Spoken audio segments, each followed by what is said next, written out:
noite a todos, bem-vindos à nossa segunda aula sobre o Shabat, sobre as velas do Shabat, o poder das velas do Shabat.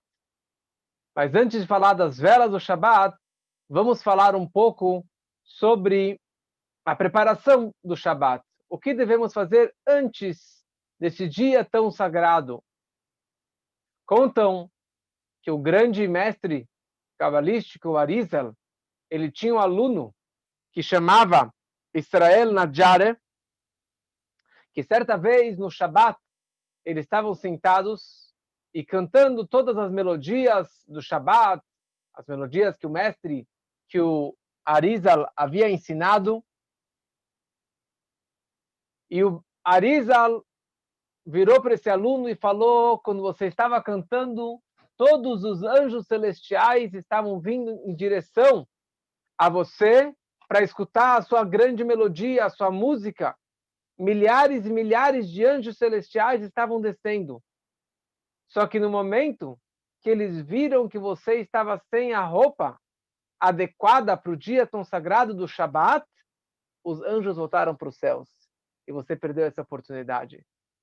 No momento que ele voltou a colocar aquelas roupas especiais do Shabat, os malachim, os anjos celestiais, voltaram a aparecer e se revelar para este aluno e para todos que estavam presentes.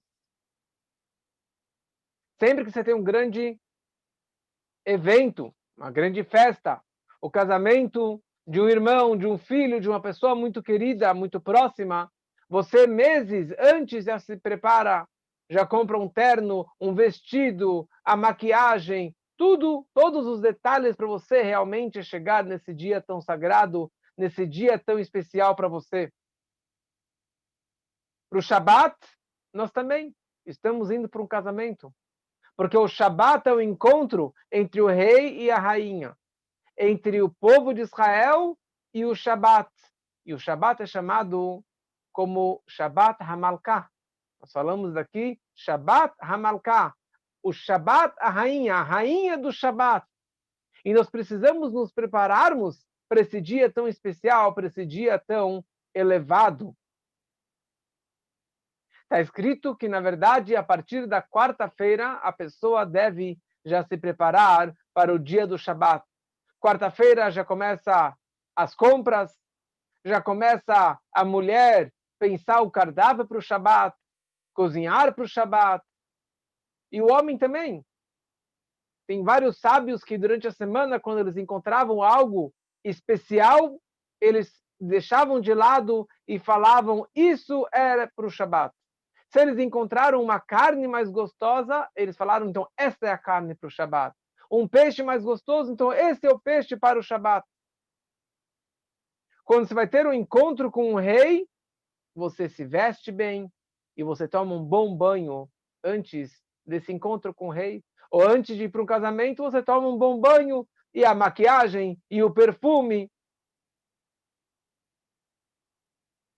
O Kohen, o sacerdote, diariamente, antes de começar o seu trabalho no Beit HaMikdash, no templo sagrado, ele tinha a obrigação de abluir as mãos e os pés para poder entrar no lugar sagrado e poder servir a Deus.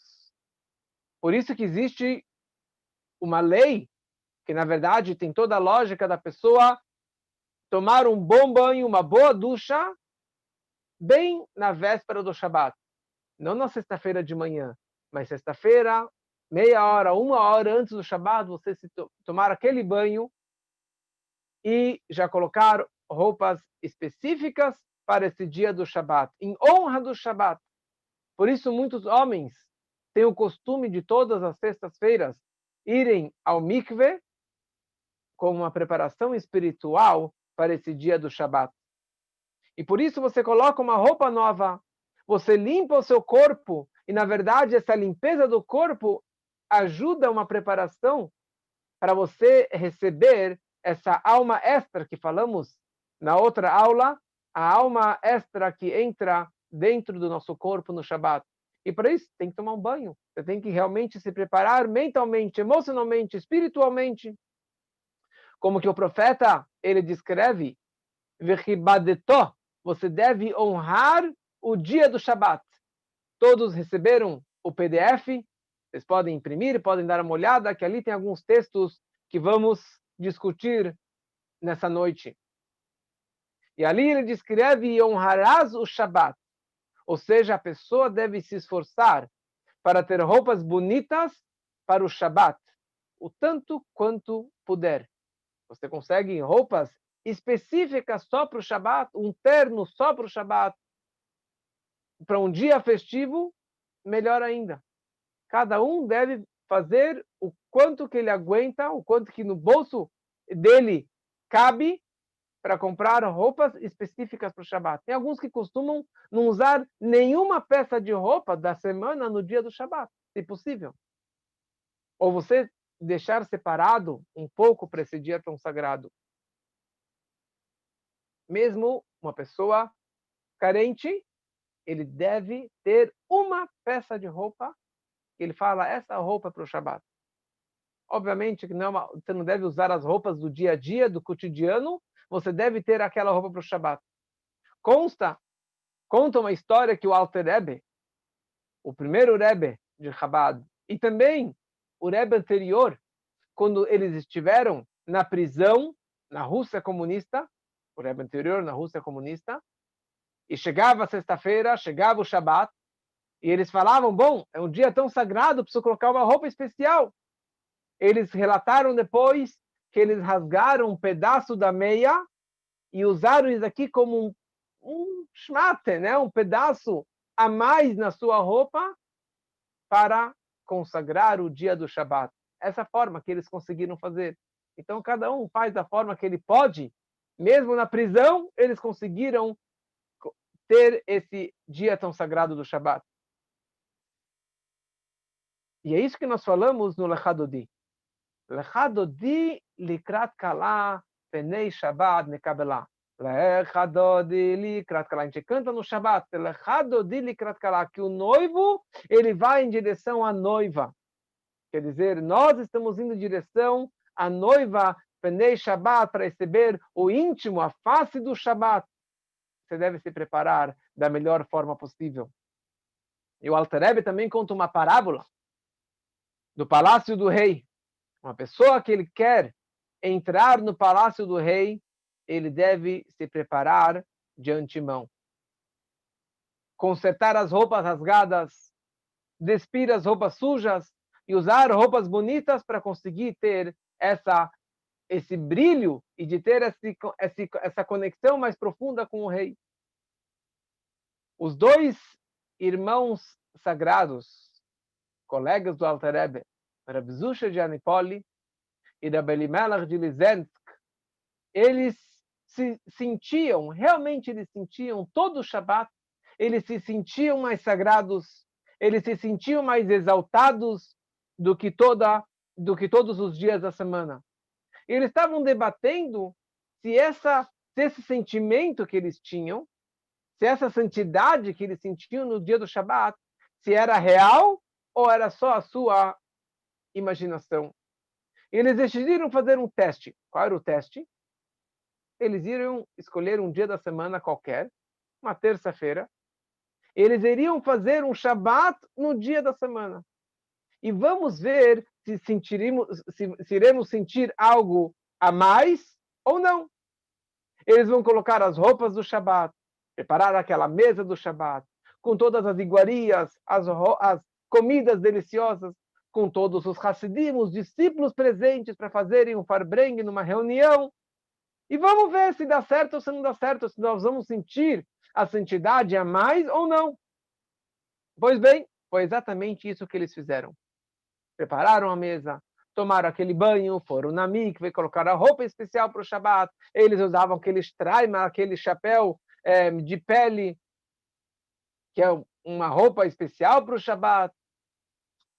Pediram para a esposa preparar aquele banquete, o gefilte fish, a sopa e a carne, e a sobremesa, o que nós falaremos na semana seguinte, se Deus quiser.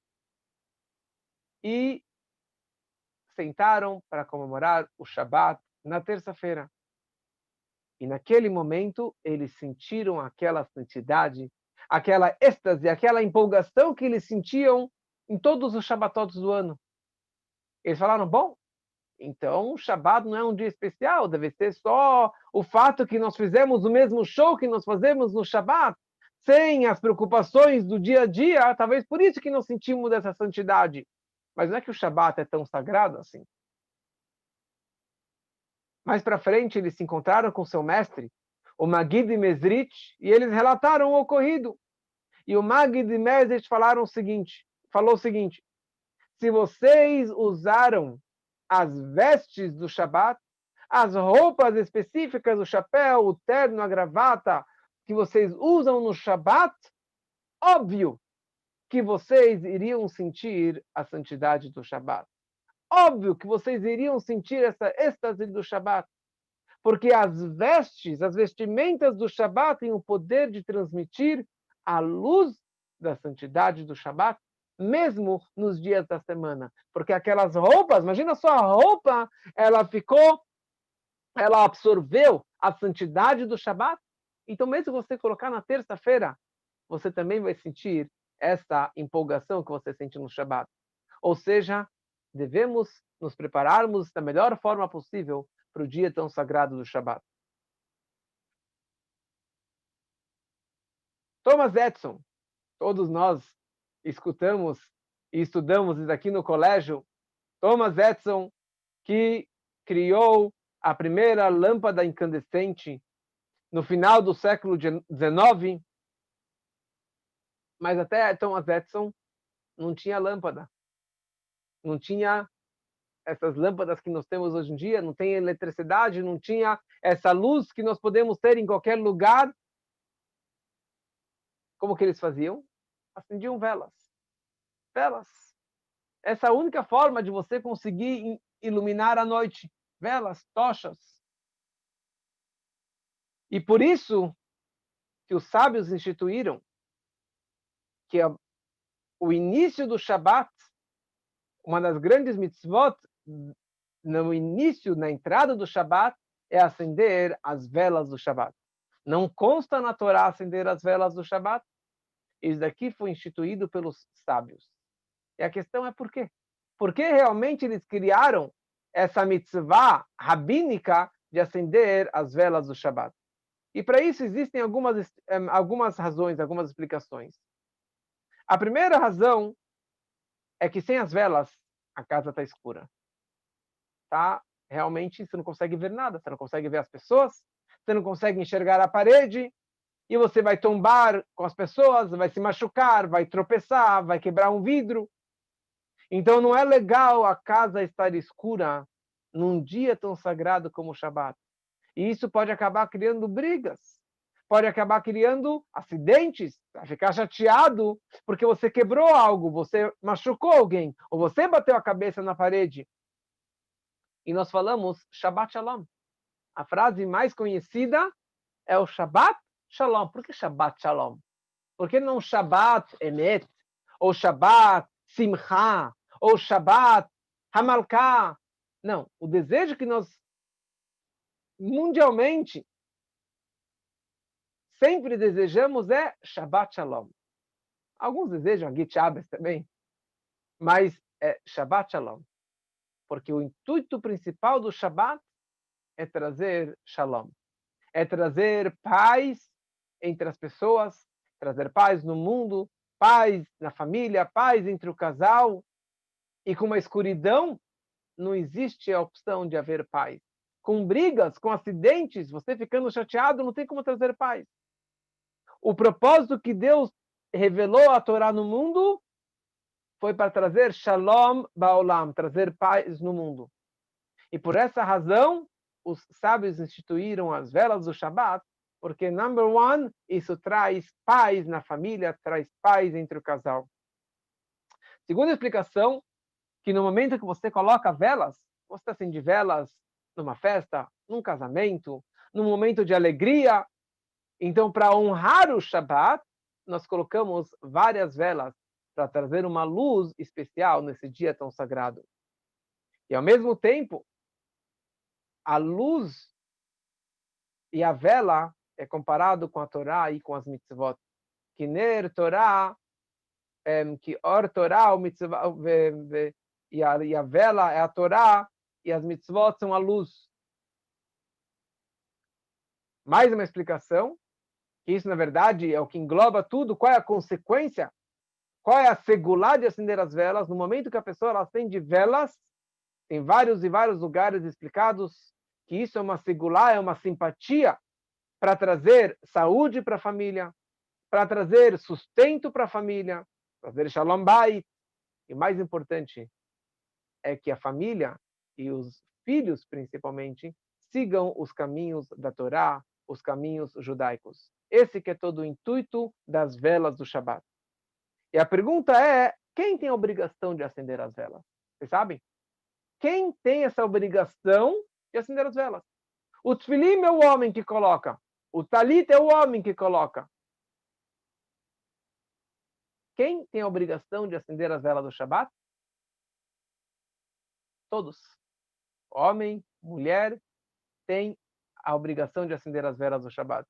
Porque o principal da vela é que haja luz dentro do lar. Então, qualquer um poderia acender. Só que o costume milenar é que a mulher, ela acenda. A mulher da casa, a mãe da casa, ela acende as velas do Shabat. Por que a mulher e não o homem? Por que especial? O que tem de especial na mulher? Então, tem várias explicações.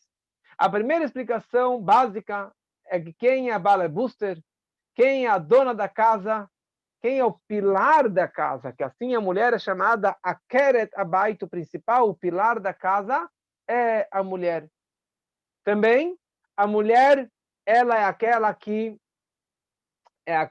fica mais em casa, é a que cuida mais de casa, é a que se preocupa mais com a família, com os detalhes da casa. Esse é o papel principal da mulher, e por isso que ela tem essa obrigação. Perguntas, se vocês tiverem perguntas, vamos deixar isso aqui para o final do shur. Ish e Isha, homem e mulher. Ish se escreve Aleph, Yud, Shin.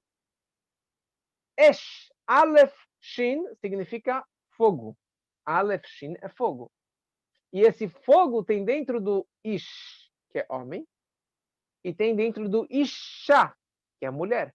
Só que homem se escreve Aleph, Yud, Shin. Tem um Yud entre a letra Aleph e Shin, que quebra a palavra fogo. E tem o rei após o Esh da mulher. Aleph, Shin, rei. Então, quer dizer, a mulher tem muito mais a ver com o fogo do que o homem tem a ver com este fogo. A primeira mulher do mundo, que foi a Rava, Eva, ela que foi a culpada no pecado do fruto proibido, quer dizer, a serpente provocou a Eva, e a Eva que acabou seduzindo o marido, provocando o marido também, o Adão, que comesse da fruta proibida. Então, ela, na verdade, pelo pecado dela, ela foi a mãe de toda a humanidade, ela trouxe escuridão ao mundo. Ela foi expulsa do paraíso, ela trouxe a morte ao mundo, o Yetzerará, o instinto negativo, foi interiorizado dentro do ser humano. Então, ela acabou apagando a grande luz que estava iluminando o mundo. A santidade, a presença divina que estava revelada neste mundo, ela apagou isso. Ela afastou Deus do mundo. Então, nada mais justo que ela, ou que elas, que todas as mulheres acendessem as velas do Shabat para iluminar, para consertar o pecado da primeira mulher. Quem foi a primeira mulher a acender as velas do Shabat? Isso consta também no nosso PDF. A primeira mulher foi a primeira judia, foi a nossa primeira matriarca, a matriarca Sara. A Sara acendia as velas do Shabat. Na verdade, a Sara ela tinha 3 mitzvot específicas conectadas com a mulher e que estão conectadas também com o Shabat. A Sara, toda a sua vida, tinha uma nuvem da glória, uma nuvem, a presença divina sobre a sua tenda. Sempre que ela acendia as velas na sexta-feira de tarde, ela acendia uma vela, não era vela de 7 dias, ela não colocava um azeite, 1 litro de azeite para que durasse tanto tempo, ela colocava uma velinha, um pouco de azeite, naquela época era só azeite, e a vela dela durava uma semana, até a próxima sexta-feira de tarde, quando que ela acendia a próxima vela do Shabat. Durava uma semana todas as velas do Shabat que ela acendeu a vida toda. E uma terceira coisa da Sara era a massa do Shabat. Ela preparava as halot na sexta-feira e elas ficavam frescas até a semana seguinte. Isso eram as brachot especiais que tinham na tenda da Sara. E nada mais justo que todas as outras mulheres descendentes da Sara tenham essa mesma brachá. Ou seja, o Rebbe explica uma coisa muito interessante, que não somente a Sara durou uma semana as velas dela, e a Rivka e as matriarcas, mas todas as mulheres judias, quando elas acendem as velas do Shabat, as velas delas duram uma semana. Na prática não dura uma semana, na prática ela apaga depois de algumas horas, mas essa energia, essa bênção, essa santidade que veio desde as nossas matriarcas, cada mulher judia que acende as velas no Shabat, ela está transmitindo a mesma energia até a semana seguinte. Que é essa ideia do Shabat também. Tem uma parábola que compara o Shabat como um leão. O leão, ele ataca por trás e ele ataca na frente. O Shabat é um leão. Ele irradia a sua energia para trás. Desde a quarta-feira você já começa a se preparar. Hayom, Yom Revi'i, Shabbat, quarta-feira já é um preparo para o Shabat. E o Shabat, ele irradia a sua energia até a terça-feira da semana seguinte. Por isso tem algo muito interessante. A Havdalah nós fazemos sábado à noite. Semana que vem iremos discutir um pouquinho mais sobre a Havdalah. Se alguém perdeu a Havdalah sábado à noite, você pode fazer a Havdalah até terça-feira de tarde. Quando eu estudei na França, uns anos atrás, tinha um roommate, né, um colega de quarto, que ele era meio atrapalhado, ele acabou esquecendo de fazer a Havdalah. E era lá uma segunda-feira, terça-feira de manhã, de repente ele pega, pleno dia, ele pega o copo da Havdalah, pega o copo com vinho, acende a vela e faz a Havdalah na terça-feira. Por quê? Porque a energia do Shabat, ela come para trás, ela come para frente. E assim também a mulher, ela tem essa energia ímpar, diferente do homem, que as velas que elas acendem perduram muito mais. A pergunta é, qual a idade? A partir de qual idade a mulher acende as velas do Shabat? Então, sempre as mulheres tiveram o bom costume que a partir do casamento ela acende as velas do Shabat. Ela recebe lindos candelabros do marido, do noivo, que aliás é um dos costumes que os noivos devem dar às suas noivas antes do casamento, um lindo candelabro para o Shabat, se possível um candelabro de prata, mas tem que ser um candelabro bonito, não pode ser só aquele tea light, tem que ser um candelabro bonito, em honra do Shabat. Mas, na verdade, existem muitos que costumam acender, a menina já acender a partir dos 3 anos de idade. De onde nós sabemos isso? Isso é baseado no que eu falei antes. A Sara acendia as velas. E as velas dela duravam uma semana. Ok. Quando a Sara faleceu, simultaneamente, a Rivka estava nascendo. A Rebeca, a Rivka, estava nascendo. Assim foi anunciado para o patriarca Abraham, quando ele estava saindo do Akedat Yitzhak, do sacrifício do seu filho Yitzhak. Yitzhak tinha 37 anos, a Rivka nasceu naquele momento. Então Yitzhak esperou 3 anos para que a mulher, naquela época, ela já pudesse casar com 3 anos, porque antes disso realmente não podia, não tinha como, e era uma bebê, mas a Rivka, não vamos entrar agora nos detalhes, mas com 3 anos ela já era muito madura, e ela optou em casar, e foi casar com Yitzhak. Mas antes que ela casou, Yitzhak ele fez um teste para ver se a Rivka realmente iria seguir os passos da sua mãe, da Sara. Ele queria ver se a Rivka teria a mesma santidade e se aqueles 3 milagres que aconteciam na tenda da sua mãe iriam voltar a acontecer na tenda da Rivka. Então a Rivka veio em direção ao Yitzhak. Eles se conheceram, quer dizer, ainda não casaram. Ele entrou na tenda da sua mãe, mas a mãe já tinha falecido. Mas a Torá descreve que ela entrou na tenda da Sara, ou seja, Yitzhak naquele momento percebeu que só a Rivka entrando na tenda da sua mãe, ou na sua tenda, ele percebeu que aqui estava entrando mais uma tzadeket, uma mulher, que aconteceria os 3 milagres. E aqueles 3 milagres, a nuvem voltou a pairar, a vela durou uma semana, e a halá também continuou durando mais uma semana. Quantos anos que a Rivka ela tinha? Ela tinha 3 aninhos naquele dia. E daí sim que o Yitzhak aceitou em casar com a Rivka. Então aqui nós vemos que já com essa idade de 3 anos, a menina já deve acender as velas do Shabat. E o Rebbe acrescentou que a menina já deve começar a acender a partir do momento que ela já sabe falar. A menina já começou a falar, ela já sabe falar algumas palavras, ela já pode e já deve acender as velas do Shabat. Mas que invenção é essa? Eu não acendi quando eu era menina, minha mãe não acendeu nessa idade, nunca foi aceso com essa idade. E por que hoje, que invenção é essa que o Rebbe trouxe ao mundo? Que uma menina de 1 ano, de 2 anos, já pudesse acender as velas do Shabat.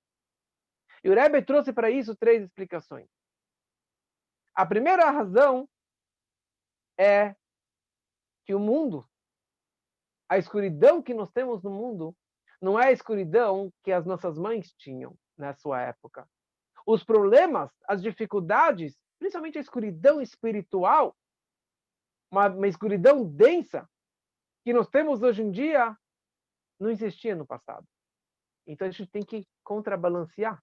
Se a escuridão está mais forte, você tem que trazer mais luz. E mais luz, através das velas, que é uma mitzvah, é uma santidade máxima, e uma menina pura, pequenininha, já acendendo, ela já consegue transmitir para si, para a família toda e para o mundo todo essa energia. Segunda coisa, no momento que a menina acende as velas do Shabat, isso já é uma brachá, é uma segulá, é uma bênção especial para o shido, para o futuro casamento dela. E terceira coisa, que muitas meninas que acendem, as mães não acendem. E no momento que a filha acende e faz questão de acender as velas do Shabat, ela acaba incentivando a sua mãe para que ela também faça essa mitzvah tão especial. Isso me lembra uma história que eu gosto muito. Tinha uma menina em Israel, chamava Orli. Ela tinha 10 anos. E ela morava, não sei se era num kibbutz, mas morava num lugar nada ortodoxo, zero religião. E um dia ela chega em casa e ela vira para a mãe e fala: Ima, ani rotzah ladlik nerot Shabbat. Eu quero acender sexta-feira agora as velas do Shabbat com você, mamãe. E a mãe virou para ela e começou a xingar, falou: que besteira é essa? Que velas do Shabbat? Que Shabbat? Isso aqui é coisa do passado. A gente está aqui em Israel, em Tel Aviv, nesse kibbutz, num lugar tão moderno, num lugar que não acreditamos nada disso. Isso aqui é coisa para os religiosos, não é para a gente. E a menina não entendeu a reação da mãe e falou: Maíma, eu aprendi, vieram meninas do Chabad lá na minha escola e deram para a gente pacotinhos de velas, e explicaram a importância das velas do Shabat, a santidade das velas do Shabat. Isso aqui não é só para os religiosos. Quantas milhares de mulheres que não são religiosas que acendem as velas do Shabat? E a mãe ficou muito brava, falou: de jeito nenhum. Quando chegou sexta-feira, a mãe saiu como de costume para ir passear com as amigas, jogar cartas. Sexta-feira, e a Orli ficou em casa chorando, sozinha. Na semana seguinte, de novo, ela vira para a mãe e fala: Mama, Ima, eu quero acender as velas, e a mãe brigou com ela, falou de jeito nenhum. Tá bom, minha mãe não quer acender, então eu vou acender sozinha. Ela tinha lá seu dinheirinho, sua mesada, ela foi até uma coleta, até a lojinha lá do bairro, e ela vira lá pro dono da lojinha, do mercado, ele fala, Anirot Sanerot, eu quero comprar velas. E o homem olha para a menina de 10 anos, falou, velas? Que velas que você quer? Velas de festinha? Quantos anos? De 10 anos você quer para sua festa de aniversário? Ele falou, não, não, não, não é isso que eu quero. Eu quero velas, e ela não sabia falar velas do Shabat.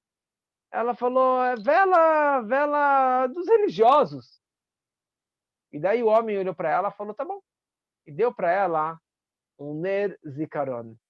Ner Zikaron, aquela velinha chata que dura 24 horas, que é para que alguém que acende no dia do Yortzeit, no dia do falecimento de um ente querido, ou que acende no Yom Kippur, mas normalmente uma vela de Yortzeit, uma vela para alguém que perdeu um pai ou uma mãe.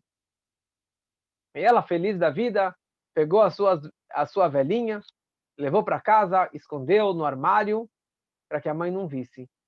Sexta-feira seguinte, a mãe pega a bolsa, sai de casa e vai jogar cartas com as amigas novamente.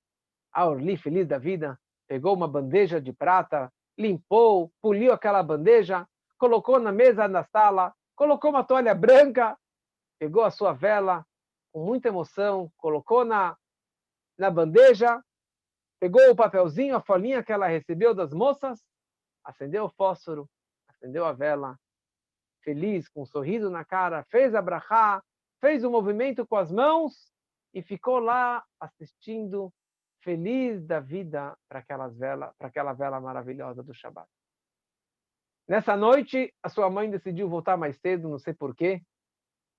E quando ela entra em casa, ela vê a filha com a vela do Shabat acesa na sala da casa. Ela começou a gritar com a filha, ficou brava, furiosa. E daí a filha falou, desculpa, mãe, desculpa, Ima, desculpa. E a mãe começou a gritar com ela, falou, que negócio é esse que você acendeu as velas? E ela falou, olha, você não quis acender, então eu acendi as duas, desculpa, acendeu duas velas. Ela falou, mas por que você acendeu duas velas? Ela falou, olha, você não quis acender, então acendi uma por você e uma pelo papai, pelo Abba. Quando a mãe escutou isso e ela viu a vela, que era vela de Yortzeit, vela de falecidos, ela congelou. Ela falou, opa, se eu não estou acendendo as velas do Shabat, quer dizer que amanhã ela vai acender uma vela pelo falecimento do pai e da mãe? Ela pediu desculpa para a filha, deu um beijo na filha, e na semana seguinte ela preparou o candelabro, 2 candelabros para ela e para a filha, e acenderam juntas as velas do Shabat. Então esse que é o intuito, que o Rebbe explicou, que uma menina pequena já deve também acender as velas do Shabat, e dessa forma ela acaba incentivando os seus pais que também cumpram essa mitzvah tão importante. Quando devemos acender as velas do Shabat? Existe o horário máximo, que é o pôr do sol, Shkia. Então, essa semana, por exemplo, em São Paulo, é 17h51, é o pôr do sol. Então, eu costumo acender 18 ou 20 minutos antes do pôr do sol, para você antecipar ou espalhar essa energia do Shabat, não ser mesquinho, só 24 horas, uns minutos antes, uns minutos depois, para você realmente, que nem o leão, expandir a santidade do Shabat, e também de não ter o risco de entrar no Shabat transgredindo o Shabat. Então, o horário que nós temos no calendário, as velas do Shabat, essa semana é 5h32, 5h31, são 18, 20 minutos antes do pôr do sol. Eu não consigo acender nesse horário. O que eu faço?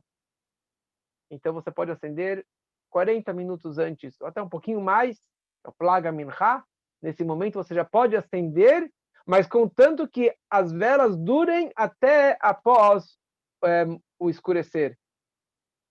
Melhor ainda, se as velas durarem até após o jantar. Então, comprar velas maiores, velas ou colocar mais azeite para que as velas possam realmente aguentar até mais tarde.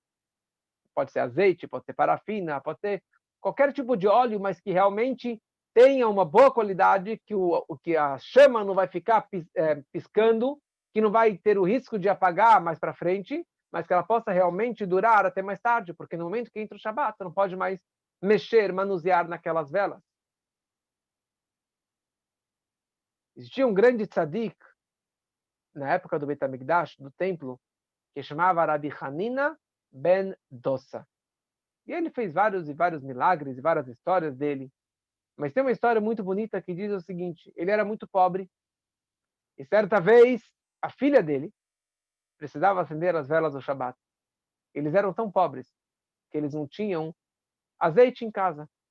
Então ela, sem querer, querendo, acabou pegando vinagre e colocou um pavio no vinagre, e obviamente que vinagre não acende.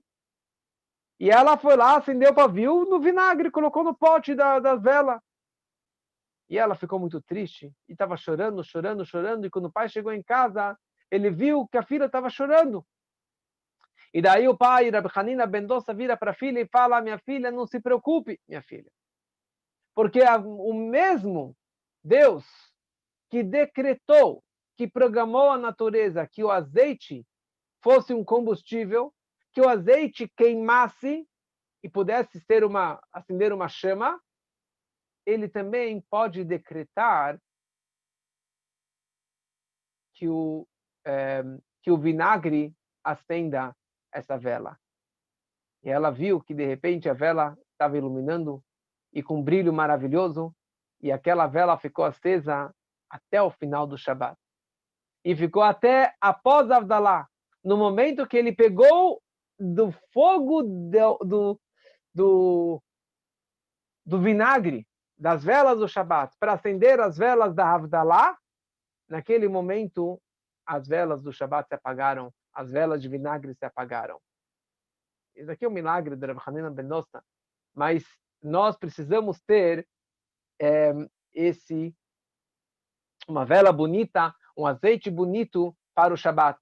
E até mesmo a pessoa mais carente, mais pobre, que não tem dinheiro, precisa acender as velas do Shabat. A tal ponto que a lei diz o seguinte: a pessoa que não tem dinheiro para comprar comida, ou se ele tem dinheiro para comprar as velas do Shabat, as velas do Shabat têm uma importância superior à comida caprichada. Não é que ele vai morrer de fome, mas ele não tem dinheiro para comprar uma carne, um gefilte fish, um peixe especial para o Shabat, compre as velas que vêm antes daquela comida. Se você tem dinheiro para comprar as velas de Hanukkah, as velas do Shabat, compre as velas do Shabat. Porque o Shabat é muito mais importante. Porque o Shabat, Shalom, o Shabat, as velas do Shabat para trazer paz no mundo. E a pessoa, se não tem dinheiro, deve pegar dinheiro emprestado para comprar as velas do Shabat. Isso aqui só para vocês entenderem um pouquinho da grande importância das velas do Shabat. Quantas velas devem ser acesas? Então, uma vela, a pessoa já cumpriu essa obrigação. Melhor, uma mulher casada, acender 2 velas do Shabat. Uma lembrança ao Zachor e outra ao Shamor. São 2 frases nos 10 mandamentos de que você deve lembrar e guardar o Shabat. Então, acendendo essas 2 velas, você traz essas 2 energias.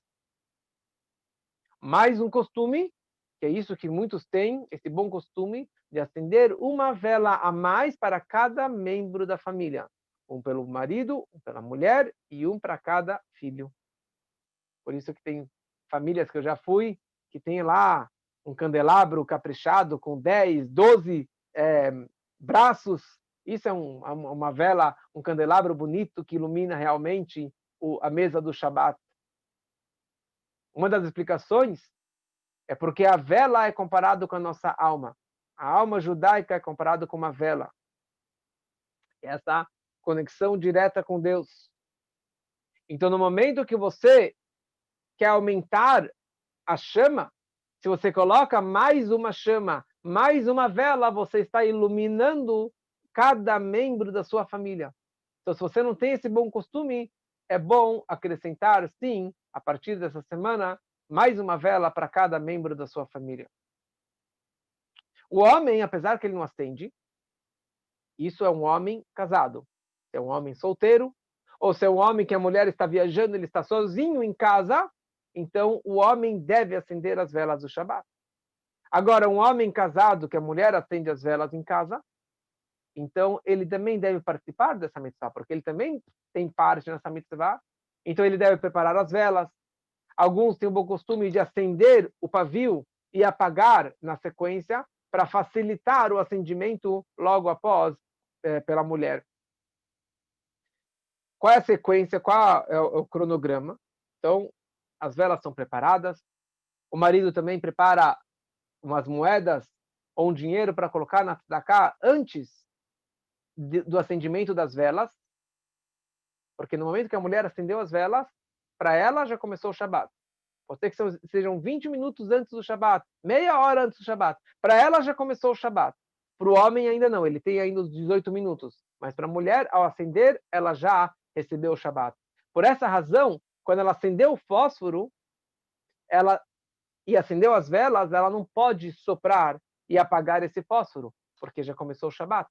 E uma das proibições que falamos semana passada é apagar fogo. Não acender fogo e não apagar o fogo.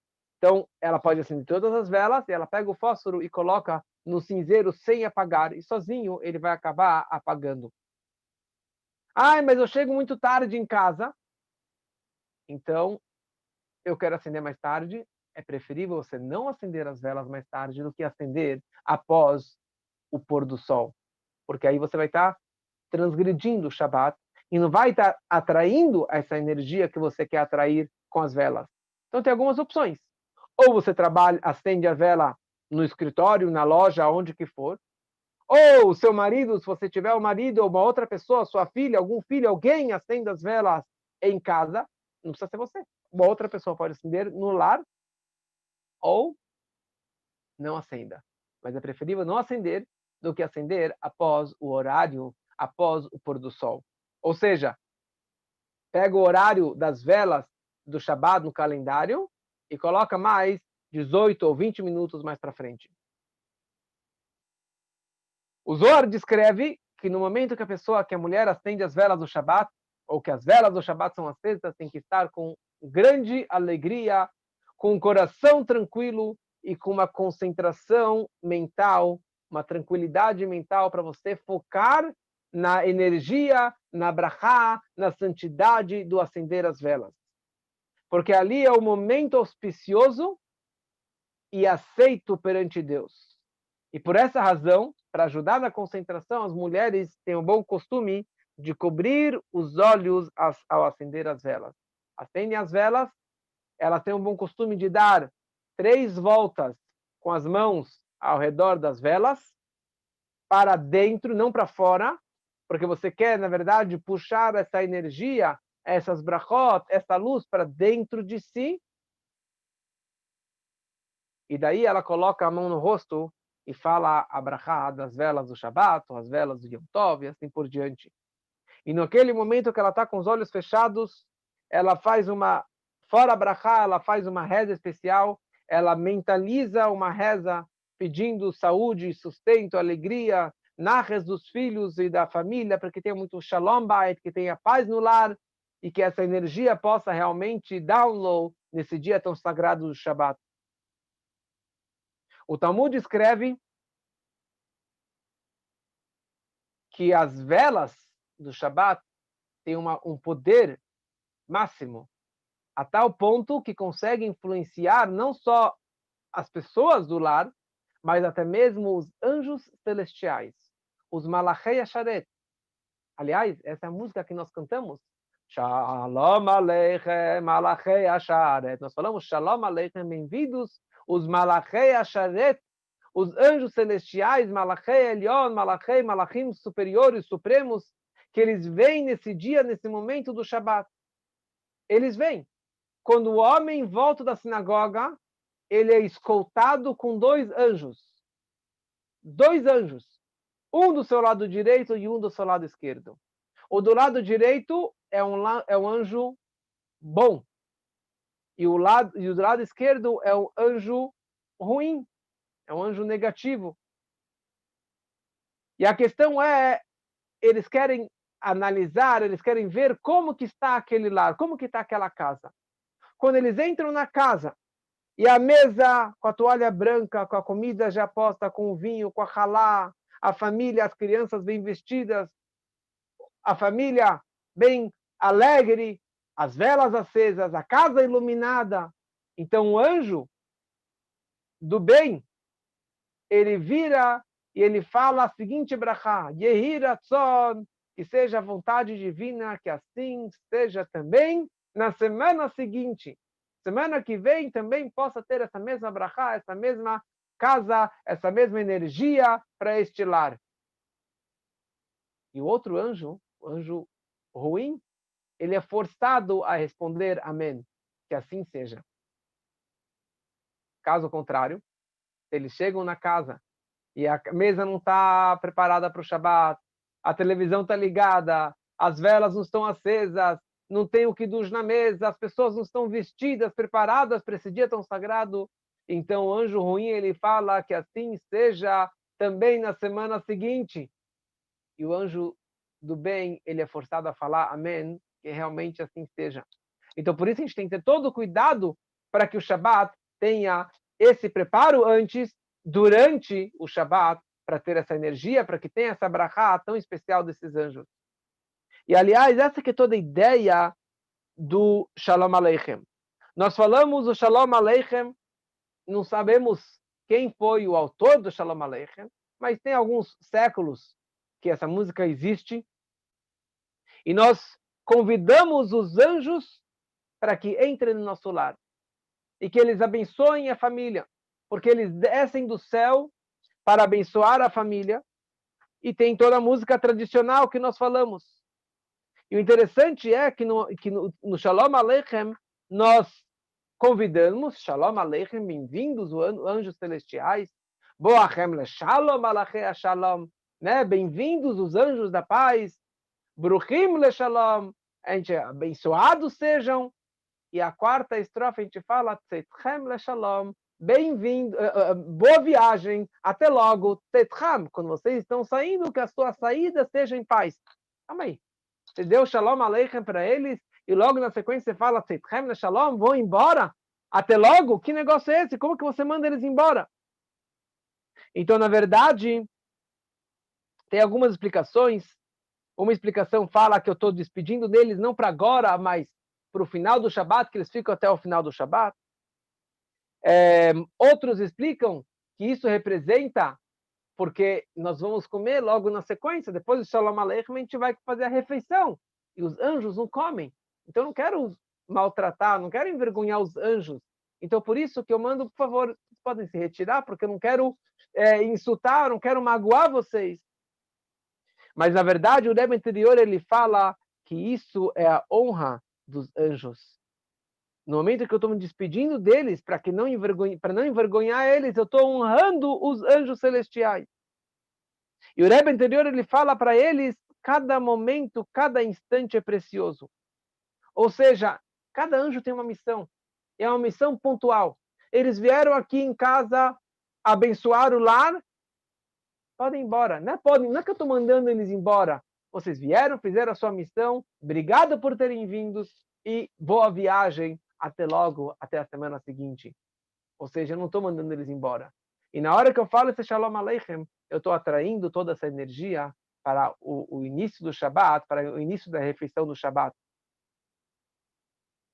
Queria concluir com uma história de uma pessoa, um grande tzadik, um grande Hassid, que eu tive o grande mérito de conhecer ele no dia do meu bar mitzvah. Na verdade, no dia após o meu bar mitzvah.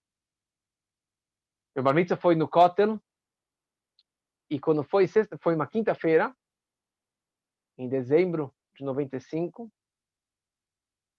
quando que foi sexta-feira à noite, meu pai, ele, com a amizade que ele tinha com um grande rabino de Jerusalém, ele conseguiu uma visita para irmos para casa de uma pessoa que o apelido dele era o Subota, Leizer Nanes. Leizer Nanes. Leizer Nanes, o apelido dele virou Subota. Subota significa sábado, Shabbat. Porque ele, na Rússia comunista, ele, obviamente, sendo judeu, sendo religioso, sendo um Hassid, e sendo ainda um Sheliach do Rebbe anterior, ele foi preso e passou por muitas prisões e apanhou muito. Ele ficou 20 anos na Sibéria. 20 anos em trabalhos, em campos de trabalho forçado. E nesses 20 anos, ele não quebrou sequer um Shabat. 20 anos ele apanhou para conseguir guardar o Shabat na prisão comunista. Ele foi preso por causa do Shabat. E ali ele conseguiu que os nachalniks, que os generais, os comandantes antissemitas, comunistas, permitissem, ou que ele acabou guardando o Shabat. Ou no calabouço, ou que ele ficou na prisão, ou que ele ficou no hospital. Mas tem várias e várias histórias, são 2 livros que estamos lendo agora, essas semanas, durante a quarentena, para os meus filhos. Tem em português esse livro, que chama Subota, da editora Chabad. Mas é uma história que descreve quando que ele recebeu esse nome Subota. Ele estava num campo novo, e era sexta-feira, e ele negou em trabalhar. Todo mundo saiu para trabalhar, e daí ele não foi trabalhar no Shabat. E daí levaram para cá, para lá, e tentaram falar, só trabalha essa semana, e tudo vai dar certo, mas ele negou em trabalhar no Shabat. Ele com outro judeu, Shmuel, mais jovem. E no final acabaram levando eles para uma torre de vigilância. Era uma torre de 7 metros de altura, no meio do campo, no meio da Sibéria, no meio do inverno da Sibéria, que pode pegar menos 40 graus. E ali mandaram eles tirarem todas as roupas, subirem na torre e penduraram no pescoço deles uma placa que constava Subota, Shabbat, para que eles morressem de vergonha e para que eles literalmente morressem congelados naquele frio da Sibéria, sem nenhuma roupa. Os guardas que ficavam naquelas torres de vigilância, eles tinham os melhores casacos de pele, botas, cachecol e um chá quente, uma boa vodka, e eles tinham turnos de 3 horas, porque ninguém aguentava ficar lá mais do que 3 horas. E ali colocaram o Leizer Nanes, junto com seu amigo Shmuel. Eles ficaram lá várias e várias horas. O milagre aconteceu e Deus salvou eles, que no campo vizinho, o rio transbordou, quebrou a barreira, e daí todos os prisioneiros desse campo tiveram que ir para o campo vizinho, e daí o comandante deles, que era um judeu, teve pena, voltou, mandou eles descerem da torre, eles não conseguiam, porque eles estavam literalmente congelados, levou eles para um quartinho, o quarto dele, deu roupa para eles, deu uma boa vodka, um bom chá, na frente da fogueira, da lareira, e eles ficaram lá algumas horas se aquecendo. E depois ele voltou correndo, conversou com eles, contou a história dele, e depois ele falou, olha, o comandante-chefe está voltando, mas pelo menos vocês estão salvos, vocês conseguiram se reaquecer, e infelizmente vocês precisam voltar para aquela torre. Voltaram para a torre, tiraram a roupa, colocaram a placa no pescoço, e daí o comandante-chefe, o Nachalnik, ele volta, ele vê os dois lá, acordados, se mexendo, ele começa a chamar e xingar eles, seus subotas, seus mexignes, vocês são loucos. Como que vocês estão vivos ainda? Eu tinha certeza que vocês iriam estar congelados e seria a minha maior alegria. E depois mandou eles descerem e eles conseguiram realmente manter esse Shabat e todos os próximos Shabatot, nos próximos 20 anos, porque ele tinha uma promessa do Rebbe anterior que ele iria sobreviver e voltar para sua família. E eu tive o mérito de conhecer esse homem tão especial que o nosso Rebbe deu a brachá para ele, que os 20 anos que ele apanhou e ele sofreu na Sibéria não entraram no cálculo da vida dele. E por isso que ele acabou falecendo com a idade de 100 anos, porque os 20 anos não entraram no cálculo. Então ele teve vida longa. E eu realmente tive o grande privilégio de conhecer esse homem que entregou a sua vida, deu de tudo para ser um subota, para conseguir manter o Shabat.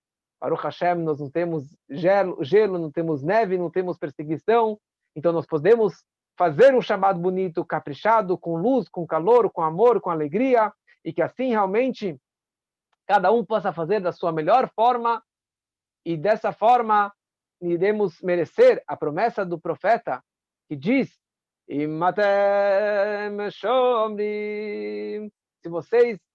se vocês guardam as velas de Tzion, se vocês acendem as velas do Shabat, vocês não vão precisar mais da luz do sol, e eu mostrarei para vocês as velas de Tzion, as velas de Jerusalém, que assim seja muito em breve, se Deus quiser.